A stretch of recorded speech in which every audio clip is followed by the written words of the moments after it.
Hello friends, मैं हूं मुकेश कुमार और सबसे पहले मैं अपने YouTube चैनल पर आपका दिल से स्वागत करता हूं। चलिए आज हम लोग पढ़ने जा रहे हैं इंग्लिश ग्रामर क्या है और इंग्लिश ग्रामर के जनक कौन है और इंग्लिश ग्रामर को कितने भागों में डिवाइड किया गया है। तो जानते हैं सबसे पहले इंग्लिश ग्रामर क्या है। What is English grammar? तो क्या लिखा हुआ है, the branch of English language which deals about purely write, read and speak in English। यानी कहने का मतलब हुआ बाबू मेरे छोटे, मेरे मुन्ना, मेरे राजा, ठीक ने, इंग्लिश लैंग्वेज की वह शाखा जिसके अंतर्गत अंग्रेजी में शुद्ध लिखना, पढ़ना और बोलना जानते हैं, उसे इंग्लिश ग्रामर कहते हैं। देखिए इसके कुछ उदाहरण कराए। वेल डन, शाबाश मेरे शेर, ठीक, वेल डन, हम किसी को बधाई दिए, शाबाश। करा यू आर ए स्टूडेंट, आप एक विद्यार्थी हैं, आप एक विद्यार्थी हैं। व्हाट इज योर नेम, आपका नाम क्या है। प्लीज हेल्प मी, मेरी मदद कीजिए। अब ये आपसे हम पूछेंगे, ये जो हम एग्जाम्पल लिए क्या एक ही सेंटेंस के बाकी, तो आपका आंसर होगा नहीं। आपको कहना बिल्कुल सही है, ये सेंटेंस अलग अलग है, ये स्पोकन का है, यह सिंपल सेंटेंस का है, यह डब्ल्यू सेंटेंस का है, यह इंपरेटिव सेंटेंस का है। तो अलग अलग सेंटेंसों के बारे में, यानी अलग अलग बातों के बारे में जिसमें हम इंग्लिश में अध्ययन करेंगे वही हमारा कहलाएगा इंग्लिश ग्रामर। इसमें कोई डाउट नहीं। तो चलिए अब देखते हैं इंग्लिश ग्रामर के फादर कौन है और इंग्लिश ग्रामर को कितने भागों में डिवाइड किया गया है। चलिए देखते हैं अब इंग्लिश ग्रामर के फादर कौन है, यानी पिता कौन है, जनक कौन है। तो आइए देखते हैं। कह रहा है लिंडले मुरारे, लिंडले मुरारे is the father of English grammar, यानी लिंडले मुरारे को इंग्लिश ग्रामर के जनक कहा जाता है। यानी बताइए इंग्लिश ग्रामर के जनक कौन है जी, फादर? तो बोलेंगे आंसर लिंडले मुरारे, लिंडले मुरारे। अब देखते हैं टाइप्स ऑफ इंग्लिश ग्रामर, यानी इंग्लिश ग्रामर को कितने भागों में डिवाइड किया गया है।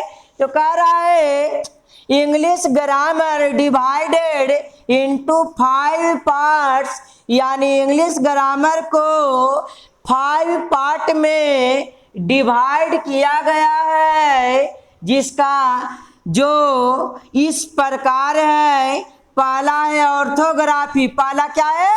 ऑर्थोग्राफी, जिसका हिंदी होता है वर्ण विचार। दूसरा है इटमोलॉजी, जिसका हिंदी होता है शब्द विचार।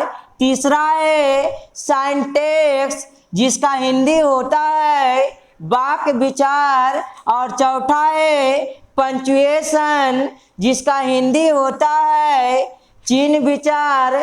पांचवा है प्रोसोडी, जिसका हिंदी होता है छंद विचार।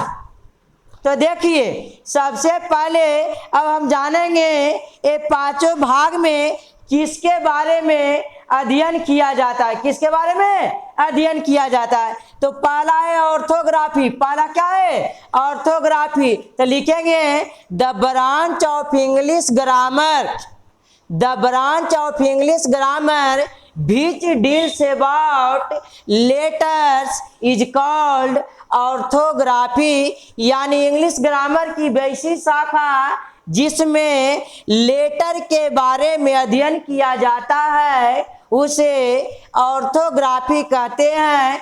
इसमें हमें लेटर के बारे में अध्ययन करना होता है। दूसरा ब्रांच है इटमोलॉजी, क्या है?